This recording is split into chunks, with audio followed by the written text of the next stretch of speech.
प्रिय मित्रों, स्वागत है आप सबका आपके अपने चैनल स्टडी विद प्रदीप पे। दोस्तों, जैसा कि आप सभी लोग जानते हैं कि हम लोग जीएस की क्लास कर रहे हैं, जिसका दो मेथड है। एक हम ऑनलाइनर और पॉइंटेड क्लास करते हैं। सेकंड क्लास हम लोग करते हैं जिसे हम लोग वीडियो क्लास कहते हैं। वीडियो क्लास के माध्यम से करते हैं, यानी व्हाइट बोर्ड पे सारी चीज़ों को एक एक करके समझते हैं।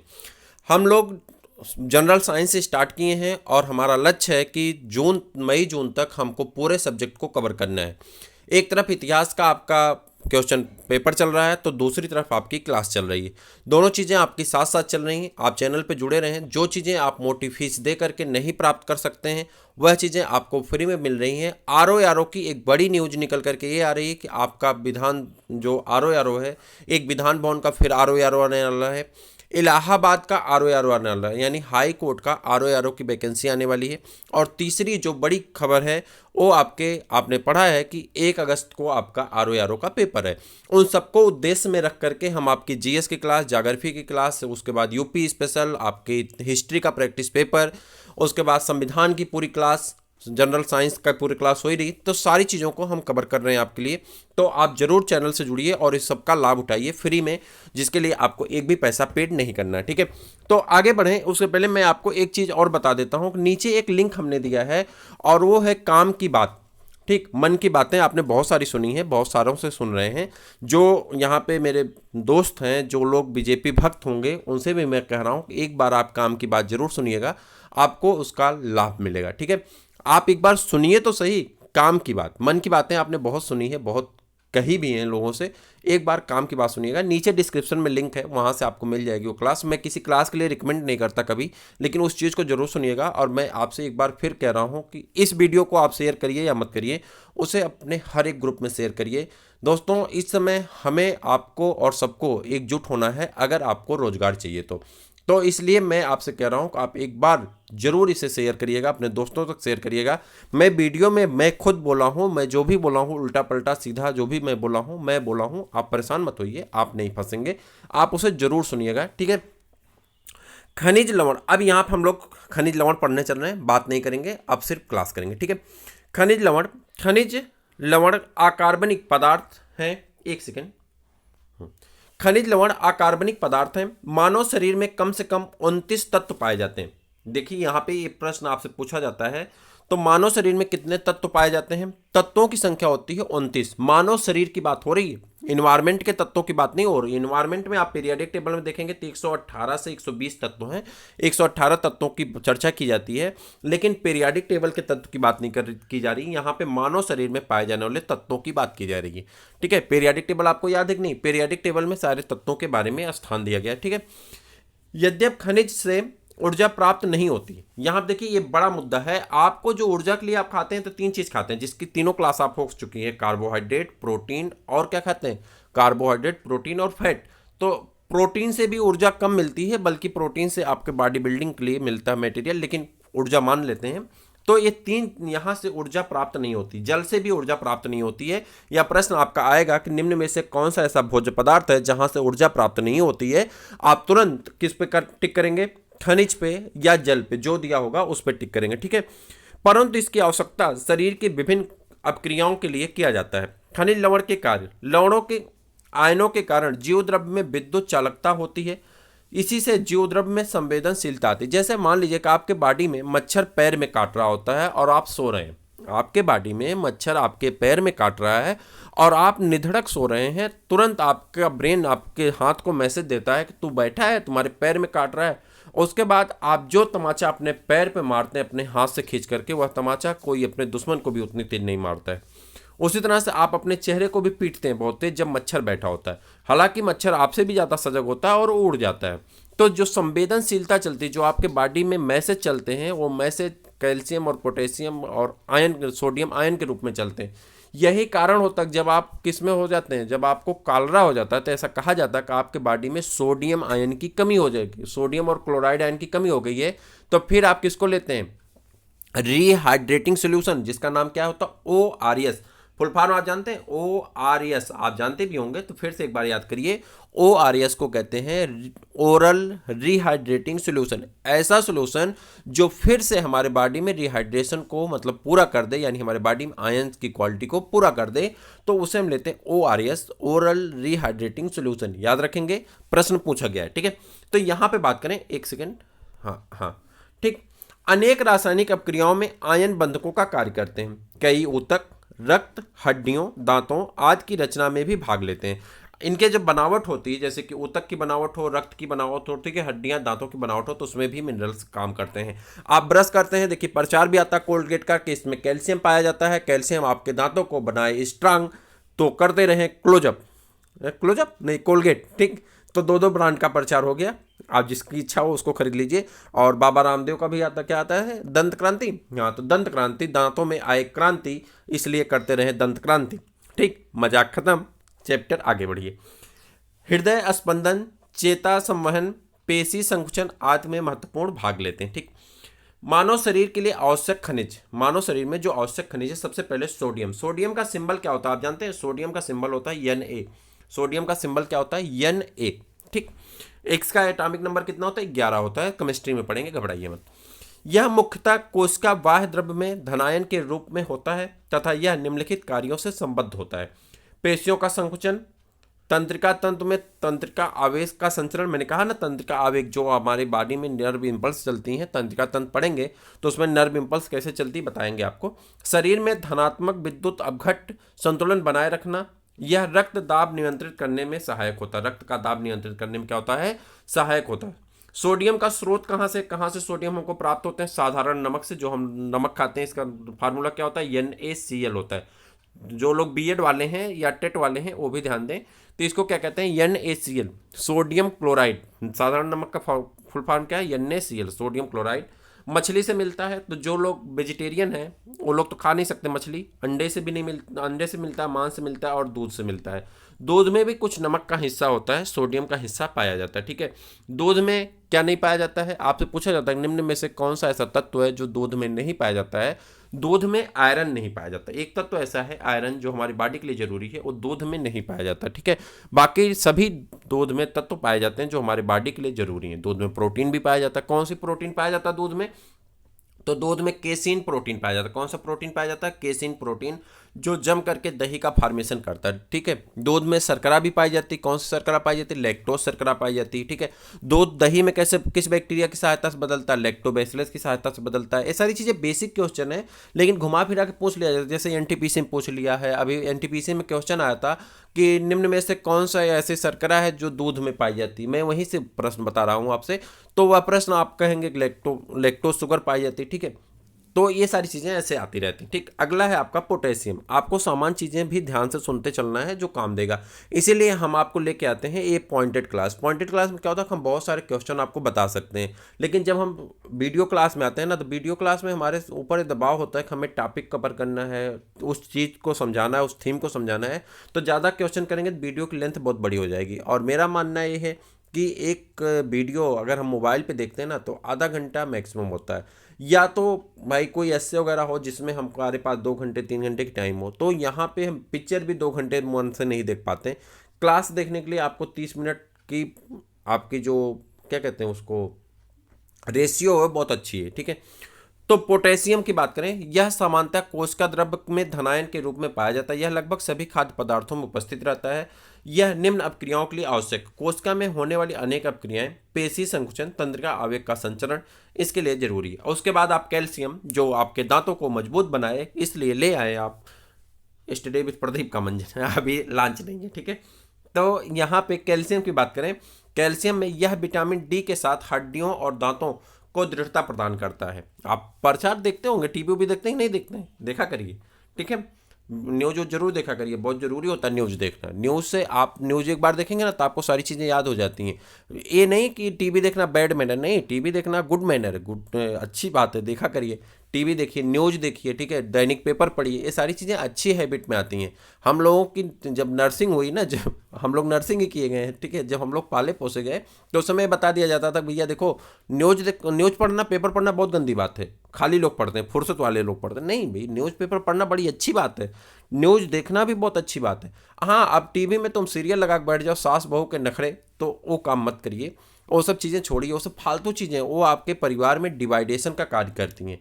जो सीरियल हैं ये हमारे परिवार को तोड़ने का काम करते हैं। उसमें कभी भी कोई सीरियल मैंने ऐसा नहीं देखा जिसमें ये दिखाया गया हो कि संस्कार होते हैं, व्यवहार होते हैं। एक तारक मेहता का उल्टा चश्मा आता है, क्या आता है उसमें, ये दिखाया जाता है दादा पोता क्या क्या बच्चे होते हैं, वो तो ठीक है। लेकिन और सारे मैंने सीरियल देखे हैं, मैंने सुने भी हैं, बहुत सारे कहानियाँ भी सुनी हैं, तो उसमें घुमा फिरा के होता है कि उसके पति ने उसे तलाक दे दिया, उसका ये हो गया, उसका वो हो गया, फालतू माइंड को डिस्टर्ब करने का एलिमेंट। तो ये सब चीज़ें नहीं। न्यूज आप टाइम निकाल करके एक बार दिन भर में जरूर देखा करिए, आपको बहुत लाभ मिलेगा। किसी भी कम्पिटेटिव न्यूज देखने से क्या होता है ना, चीज़ें अपने आप याद हो जाती हैं। हालांकि न्यूज़ बहुत सारी कमर्शियल हो गई हैं, लेकिन उसके बावजूद बहुत सारी चीज़ें याद हो जाती हैं। सच का डाटा कभी कभी वो नहीं बताते, लेकिन तब भी बहुत सारी चीज़ें आपको याद रहती हैं। ठीक, यह रुधिर के स्कंदन में महत्वपूर्ण भूमिका निभाता है। यह पेशी संकुचन प्रक्रिया से संबंध होता है। यह पनीर, दूध, अंडे, हरी सब्जियां, साबुत अन्न मतलब अंकुरित अंग, ठीक, चना, रागी, मछली, कसावा आदि में मुख्य रूप से पाया जाता है। मनुष्य के लिए कैल्शियम की दैनिक आवश्यकता कितनी है? आपको 1.2 ग्राम कैल्शियम आपको खाना चाहिए।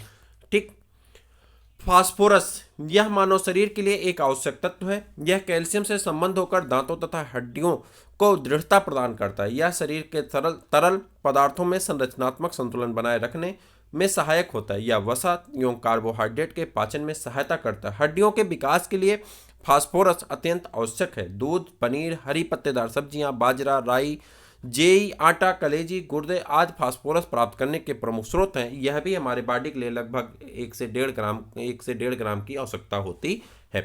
लौह तत्व, आप लोहा भी खाते हैं। लोहा आरबीसी के साथ जुड़ता है। आरबीसी के साथ जुड़ करके क्या बनाता है, हमारे आरबीसी में हीमोग्लोबिन पाया जाता है। आपको एक चीज़ बताएं, हालांकि मुझे बताना नहीं चाहिए, लेकिन हम बता रहे हैं आपको, हीमोग्लोबिन, ठीक, हीमोग्लोबिन पाया जाता है। हीमोग्लोबिन में 2 तत्व हैं। हीमोग्लोबिन में पहला तत्व है आयरन और दूसरा तत्व है ग्लोबिन मतलब प्रोटीन।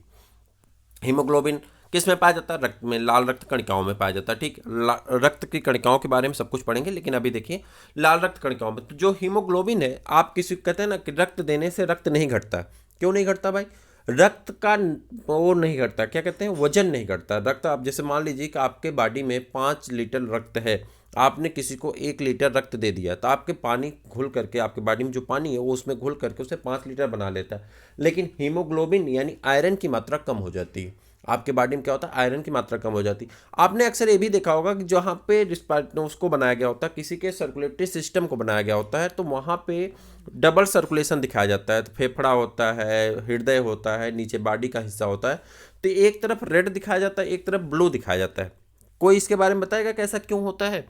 ऐसा इसलिए होता है कि जब हमारे ब्लड में ऑक्सीजन घुलता है तो ऑक्सी हीमोग्लोबिन का फॉर्मेशन होता है, और oxy haemoglobin deep red colour की होती, जबकि जब डी ऑक्सी यानी हीमोग्लोबिन से बचता तो हल्का वायलेट यानी बैगनी कलर का होता है, और बाद में वो हमारे डायग्राम में कैसे दिखाया जाता है, ब्लू कलर से दिखाया जाता है। ठीक है, तो लोहा आपको पढ़ना है, तो लौह तत्व हमको पढ़ना है। लोहा लाल रुधिर कणिकाओं में हीमोग्लोबिन के बनने के लिए आवश्यक होता है। दूसरे शब्दों में लौह लवण में रक्त का हीमोग्लोबिन बनाता है, जो शरीर में ऑक्सीजन का संवहन है। लोहे की कमी से के परिणाम स्वरूप रक्त की यह क्षमता कम हो जाती है, जिसे अरक्तता कहते हैं। लौह लवण की कमी अधिकांशतः बालकों तथा महिलाओं में पाई जाती है। इसकी कमी से शरीर में छीड़ता आती है यानी कमजोरी महसूस होती है और अत्यधिक थकान लगती है। अरक्तता की तीव्र अवस्था में आंखों के सामने अंधेरा छा जाना, चक्कर आना, भूख नहीं लगना इत्यादि लक्षण पाए जाते हैं। यकृत लौह का सर्वोत्तम स्रोत है। यकृत मतलब लीवर, किसी जानवर का अगर खाते हैं आप तो अच्छा स्रोत है। ठीक, इसके अतिरिक्त अंडा, पालक, मेथी, अनाज, मेवे इत्यादि भी लौह तत्व के स्रोत हैं। एक वयस्क व्यक्ति को प्रतिदिन 20 मिलीग्राम लौह आवश्यक है, जिसे आपको खाना चाहिए। लोहा ऊतक ऑक्सीकरण के लिए भी आवश्यक है। आयोडीन, यह थायराइड ग्रंथि द्वारा स्रावित, थायराइड ग्रंथि कहाँ होती है? आपके गले में होती है। ठीक, किसी किसी को घेघा रोग हो जाता है, आप देखे होंगे। ठीक, तो स्रावित थायरॉक्सिन हार्मोन के संश्लेषण के लिए आवश्यक होता है। इसकी कमी से घेंघा या गलगंड रोग यानी ग्वाइटर नामक हीनता जन्य रोग हो जाता है। गलगंड के बाद क्रेटिनिज की अवस्था आती है, जिसे प्रभावित व्यक्ति में शारीरिक और मानसिक परिवर्तन होने लगता है। इससे इसका तंत्रिका तंत्र भी प्रभावित होता है। आयोडीन का मुख्य स्रोत मछली, समुद्री भोजन, हरे पत्तेदार सब्जियां, आयोडीन युक्त नमक आदि होते हैं। इसके बाद आपका छठा, देखिए हम लोग कैसे, अब छठा यहाँ नंबर क्या है, छठा ध्यान से देखिएगा, हम बता रहे हैं आपको। हमने सबसे पहले किसको पढ़ा, हमने नंबर 1 पे कार्बोहाइड्रेट पढ़ा, नंबर 2 पे हमने प्रोटीन पढ़ा, नंबर 3 पे हमने फैट पढ़ा, नंबर 4 पे हमने प्रोटीन विटामिन पढ़ा, ठीक, और नंबर 5 पे हमने मिनरल पढ़ा, और नंबर 6 पे हमारा जल है। ठीक, फिर से देखते हैं, हमारे इस छठा वीडियो होना जा रहा है, मतलब 5वां वीडियो होने जा रहा है, इसको जल को भी इसी के साथ कवर कर रहे हैं। तो हमने कार्बोहाइड्रेट का पूरा वीडियो यानी वन लाइनर भी पढ़ा है और वीडियो भी करा है। हमने प्रोटीन का वन लाइनर भी पढ़ा है, वीडियो भी पढ़ा है। हमने विटामिन का फैट का वन लाइनर भी पढ़ा है और उसको भी पढ़ा है। ठीक, हमने उसके बाद किसका, विटामिन का वन लाइनर भी पढ़ा है और विटामिन का क्या किया, क्लास भी किया है। और उसके बाद अब हम मिनरल का भी वन लाइनर पढ़ चुके हैं, क्लास करेंगे, और जल का वन लाइनर हम पढ़ चुके हैं, क्लास करेंगे। ठीक है, जल और मिनरल एक ही में कवर हो जा रहा है, संतुलित भोजन भी एक ही में कवर हो जा रहा है। कितने का वीडियो कल आपको प्रोवाइड हो जाएगा।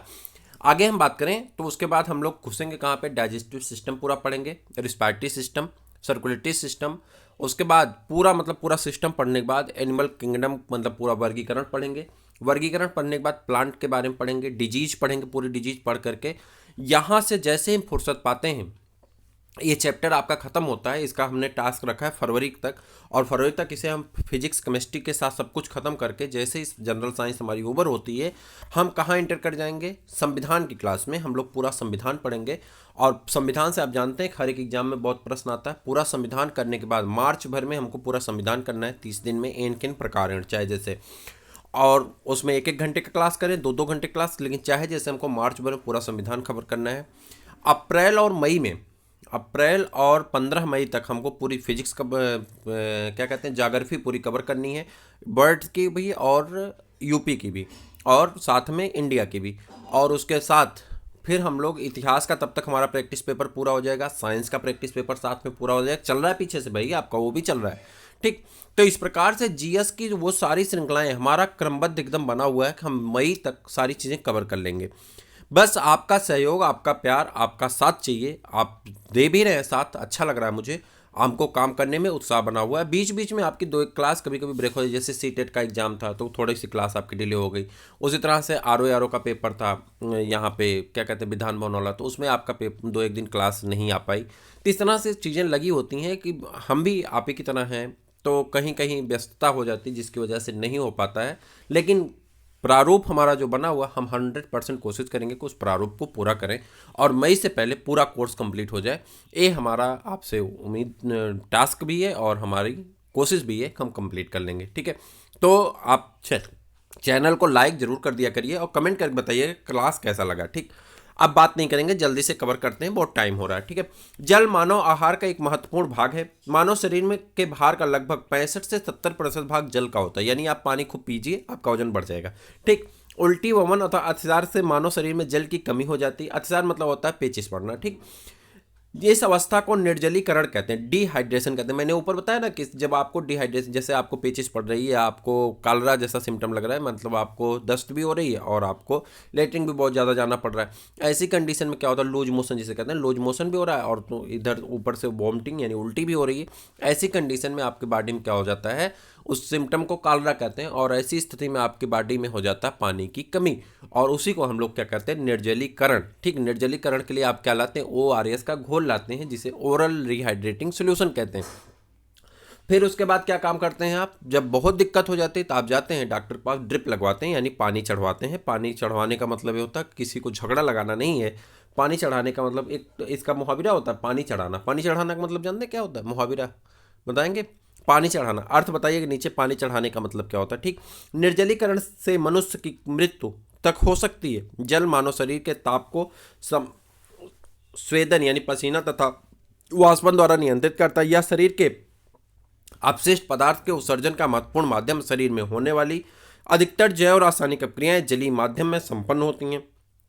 यह एक अच्छा विलायक है। यह शरीर की सभी कोशिकाओं में महत्वपूर्ण घटक है। सामान्यतः वयस्क व्यक्ति को औसतन 4 से 5 लीटर पानी प्रतिदिन पीना चाहिए।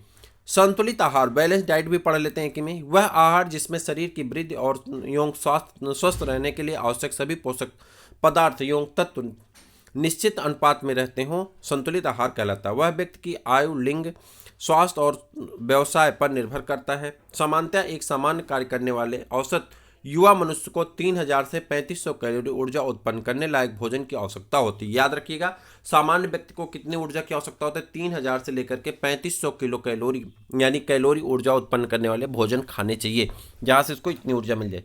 यह ऊर्जा प्राप्त करने के लिए भोजन में लगभग 90 ग्राम प्रोटीन, 400 से 500 ग्राम कार्बोहाइड्रेट और उसके बाद आपको 50 से 70 ग्राम वसा तथा अन्य आवश्यक तत्वों का लेना भी आवश्यक है। बाल्यावस्था में जब वृद्धि तेज हो रही हो तब अपेक्षाकृत अधिक भोजन की आवश्यकता होती है, जबकि प्रौढ़ा में अपेक्षाकृत कम भोजन की आवश्यकता होती है। ठीक है, ये किस में काम देगा? असर्शन रीजन यानी कथन तर्क में यह क्वेश्चन आपको काम देगा कि बाल्यावस्था में जब वृद्धि तेज हो रही होती है तब अपेक्षाकृत अधिक भोजन की आवश्यकता होती है, जबकि प्रौढ़ावस्था में अपेक्षाकृत कम भोजन की आवश्यकता होती है। पुरुष और बालकों को स्त्रियों तथा बालिकाओं की तुलना में अधिक भोजन चाहिए।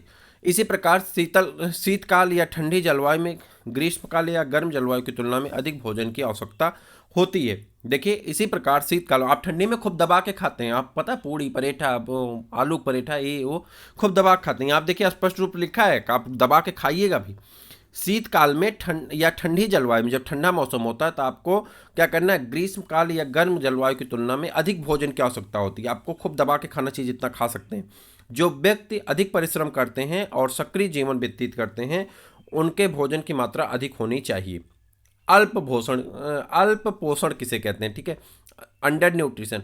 लंबी अवधि तक भोजन की मात्रा कम लेने से उत्पन्न स्थिति को अल्प पोषण कहते हैं। अल्प पोषण किसे कहते हैं? जिसे कहते हैं अंडर न्यूट्रिशन। लंबी अवधि तक भोजन की मात्रा कम लेने से, यानी सिर्फ 2 पराठा सुबह और 2 पराठा शाम खाने की स्थिति से, ऐसी स्थिति में क्या होगा कि आप 2 ही रोटी खाते हैं और बहुत कम खाते हैं, काम ज़्यादा करते हैं, आप परिश्रम का काम करते हैं। ऐसी स्थिति में क्या होगा कि आपकी बॉडी में भोजन की कमी यानी ऊर्जा की कमी हो जाएगी, और जब आपकी बॉडी में ऊर्जा की कमी होगी तो इसी स्थिति को क्या कहते हैं? अल्प पोषण कहते हैं। अतिशय पोषण, बहुत ज़्यादा खाना, जब आप भूल जाते हैं कि आपको कितना खाना है। बहुत सारे लोग पार्टी में जाते हैं ना, तो उनको ये भी नहीं पता चलता कितना खाना है। थाली में भर लेते हैं, 1 कुंटल भर लेंगे, उसके बाद एक टेबल पे बैठ जाते हैं, 2-4 रोटी खाते हैं, फिर ले जा करके उसको फेंक आते हैं। उसी समय वहीं पे उसी पार्टी के इर्द गिर्द घूमते हुए बहुत सारे ऐसे बच्चे होते हैं जो भूख के मारे तड़प रहे होते हैं, लेकिन उन्हें भोजन नहीं मिलता। तो इन खच्चरों को कौन समझाए जिनको ये भी नहीं समझ में आता कि इनको भोजन कितना करना है। आप भी भोजन को नष्ट ना किया करें। तो बात यहाँ हो रही, कुछ लोग ऐसे होते हैं उनको पता ही नहीं कितना खाना खा रहे हैं। जैसे डस्टबिन होता है ना, भरते जाओ, तो ऐसे होते हैं कुछ लोग। उनके बारे में देखिए, लंबी अवधि तक अत्यधिक भोजन लेने से उत्पन्न स्थिति को अतिशय पोषण कहते हैं। मतलब दबाए जा रहे हैं, जितना मिल रहा है खाए जाओ। इसके परिणाम स्वरूप उनमें क्या होता है, जिसके लिए पूरा देश परेशान है? फैट गो एक ठो मैडम आ जाती हैं, ठीक। मोटापा, धमनी कंठित रक्त संबंधी विकार, यानी आपका रक्त अच्छे से परिवहन नहीं कर पाता, मधुमेह आज जैसे रोग हो जाते हैं। उसका डॉक्टर कहता है बेटा खाना बंद कर दो, दौड़ना शुरू कर दो। तब उनको समझ में आता है कि आज बहुत ज़्यादा खा लिए थे, ठीक। असंतुलित आहार, जब आहार में कुछ पोषक तत्व मात्रा में तथा कुछ अन्य पोषक नगण्य मात्रा में उपस्थित रहते हैं तब ऐसा आहार असंतुलित भोजन कहलाता है। विशिष्ट पोषक तत्व की कमी, आहार में किसी पोषक तत्वों की कमी अथवा अभाव होने से विशिष्ट हीनजन्य रोग विकार उत्पन्न हो जाता है। तो ये इसका हम आपको क्लास जल्दी प्रोवाइड, कल आपको इसकी क्लास मिल जाएगी। 1 लाइनर है, आपको कैसा लगा जरूर बताइएगा, अपने दोस्तों को भी शेयर करिए। फिर मिलते हैं किसी और वीडियो में, तब तक के लिए इजाजत दीजिए, नमस्कार।